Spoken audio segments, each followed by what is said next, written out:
In the first video, the gold strike was outlined like the strike of a meteor landing on our planet. Now we look at the environment, the lives of the diggers, and the effect on all people in the time immediately following this. In Melbourne, the gold strike had subverted the whole social order. Work, town and education had also been subverted. Brawn and muscle, not birth, marked the aristocracy in the cities. The same loosening of the old ways was gathering momentum. In 1853, according to one traveller, William Wilson Doby, a gentleman from England, confronted several specimens of the lucky digger on his passage in Geelong in a steamer.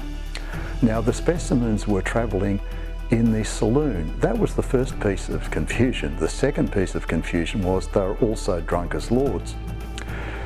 Now, what struck this traveller as odd was that everyone seemed to consider it quite natural in the usual style of proceedings that drunken diggers dressed in digger costume of blue flannel shirts without ties or coat should be in the saloon. There was worse to come. A drunken digger, before passing out, laid down on the lounge and swore at any person who wanted to sit near him.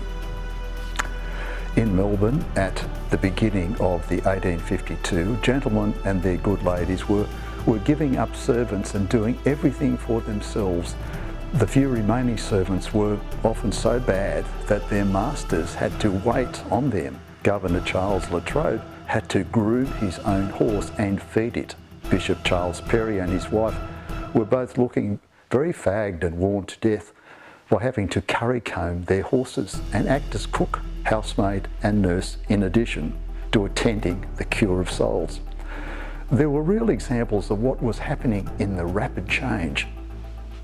According to the Cork Examiner, all the docks of the United Kingdom were crammed with the teeming mass of humanity jostling with the cradles, their mattocks and their spades to be off to the diggings. In the streets, the air was filled, according to the Melbourne Herald, with the sound of crashing glass and falling stones, with the screams and yells of jolly drunken diggers wrestling with the police, or brawling with some gentlemen who had asked them if they did not mind, old man, to moderate their language in the presence of ladies.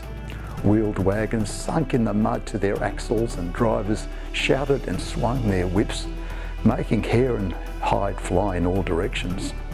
Drivers took their bills and cans of She-Oak local beer, which was guaranteed to make a good night a certainty. In the summer, dense clouds of hot, blinding dust, which still hung in the air, they shrouded the city. Life was often so miserable that old-timers were incited to relieve their feelings in acts of resentment against these new chums. In July 1853, one was inserted a notice in an advertisement column of the Art, wanted civility from the people of Melbourne towards any new arrivals who might ask them necessary question. In the canvas town, the painted signboard was up, intoxicating liquor sold here. By day and night, shouting, reeling men figured their way home on the line of the canvas walls. Every morning, men exchanged stories about the goings-on of the previous night, about the robberies, the rows and the blows struck. Melbourne was no place for the timid, weak or faint of heart. It was a capital in ferment, and no one knew what it would be like when the excitement died down. The city was filthy in the extreme. It was said to be almost as unhealthy, according to one Melbourne Herald, as Calcutta in 1853. Every day there were 30 funerals. It was full of swindlers, vagabonds, runaway convicts and murderers. That it was a sign of the mania of the times, where more people were going insane than any other city in the civilised world. Bugs multiplied in their houses, fleas were everywhere, flies formed in every house and settled on the faces and the backs of people in the streets and crawled into their eyes. Snakes infested the outskirts of the city. The appearance of the country horrified those accustomed to England's green and pleasant land, or the green of the Emerald Isle of the majestic Highlands of Scotland. It was burnt up, barren and brown, and the sky, like God, was out of hearing. There was nothing to man except to make money or to find a bag of gold. In the Goldfields, beasts of burden, horses and the bullock and human feet had travelled into a deep mud, the black loam of those plains, over which Hamilton Hume had enthused in 1824 and Thomas Mitchell had dreamt his great dream in 1836. The horses sank in a glutinous mass from which no human persuasion or terror could move. Travellers to the fields often came upon children screaming their hearts out, in bedding piled high on the wagon, while a frightened horse, to the whites of its eyes showing saliva pouring from its mouth, strained at the bit as Dad and Mum pushed and heaved at the rear, as they have themselves were bogged down to their knees. Men, women and children drenched to the skin in winter and roasted in the sun. The over 80 to 90 mile journey, their excitement was not allowed to wane for one instant. There were stories of fabulous finds and of murders in the forest around Ballarat and Bendigo.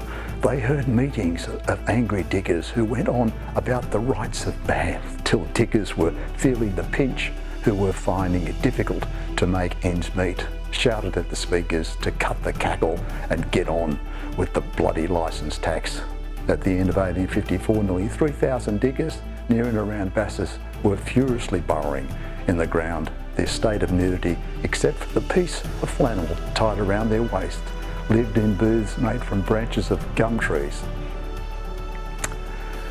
There are far more stories about the Ballarat and New South Wales goldfields that will fill volumes, and I recommend to all readers and to those interested to dive in and find out what we have just seen and heard as one part of a wonderful change in the early Victorian period.